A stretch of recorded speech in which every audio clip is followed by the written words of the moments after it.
Pessoal, bem, eu quero começar, eu vou colocar nesta sequência, para que fique de fácil compreensão, pelo menos assim eu espero, sobre a fala do Xi Jinping no que diz respeito à posição oficial da China, tá?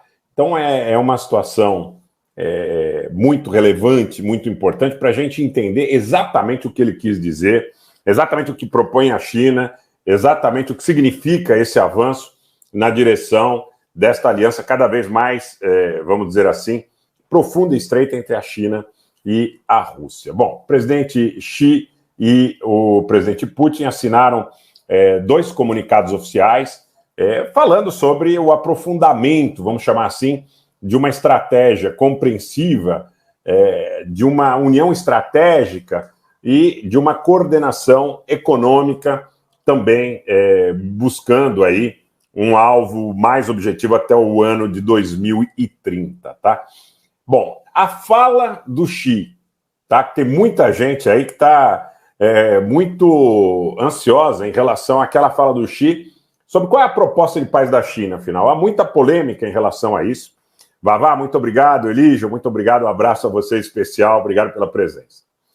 Ele fala, gente, sobre uma proposta de paz da China, remarcando que, nas palavras do Xi, tá? A gente já vai entrar nessa análise, que a China sempre foi imparcial desde o início do conflito, que a China propõe uma solução de paz baseada no respeito à Carta das Nações Unidas. Então, para que não quede dúvida, para que não fique dúvida, eu quero dizer para vocês o seguinte, olha, em relação à Carta das Nações Unidas, tem um ponto aqui que é muito importante.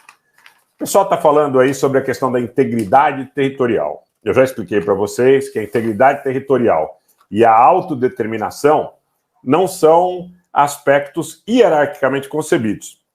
Você vai ter que entrar no juízo da situação para verificar qual dos pontos, não é, está aí efetivamente mais claro neste imbróglio que acaba colocando de um lado a integridade territorial e de outro lado a questão da autodeterminação dos povos. Então o Xi falou, olha, eu tenho um projeto de paz, a China é imparcial desde o início do conflito, quer que o conflito pare e tudo que a China sustenta em relação ao conflito está pautado na Carta da ONU. Não quer dizer que ele esteja solicitando que a Rússia retire de maneira apressada e a priorística as suas tropas das posições aonde elas se encontram. Não quer dizer isso. Um abraço, Carlos Santos.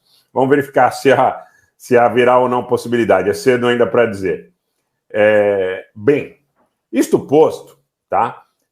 Eu quero dizer para vocês o seguinte: o que é a proposta da China? Tá? Além do aspecto retórico, a proposta da China consiste no seguinte: vamos cessar fogo e vamos chegar num diálogo posterior na medida em que cessem as hostilidades. A priori, a Rússia, pelo menos a nível retórico, diz que concorda com isso.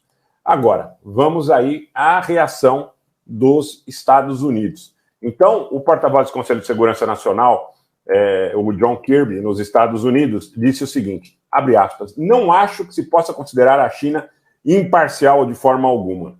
Ele disse o seguinte, que a Casa Branca rejeita a alegação da China de manter uma posição imparcial desde o início da guerra, após a cúpula entre o presidente russo Putin e o líder chinês Xi Jinping, né, porque mais cedo, reitero, o Xi disse que Pequim manteve uma posição imparcial na guerra, após longas conversas com Putin em Moscou, e os Estados Unidos dizem que não entendem que a China tem uma posição de imparcialidade, de neutralidade, que a credencie como negociadora. O que acontece, gente? Os Estados Unidos dizem que não viu nada do que o Xi e do que o comunicado conjunto entre o Xi e o Putin colocaram, que desse esperança de que a guerra terminasse em breve.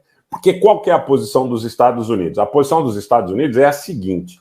A posição dos Estados Unidos é que o conflito só termina se a Rússia se retirar do território reconhecido internacionalmente como território da Ucrânia. Há uma questão muito relevante aí também, que é a questão da Crimeia.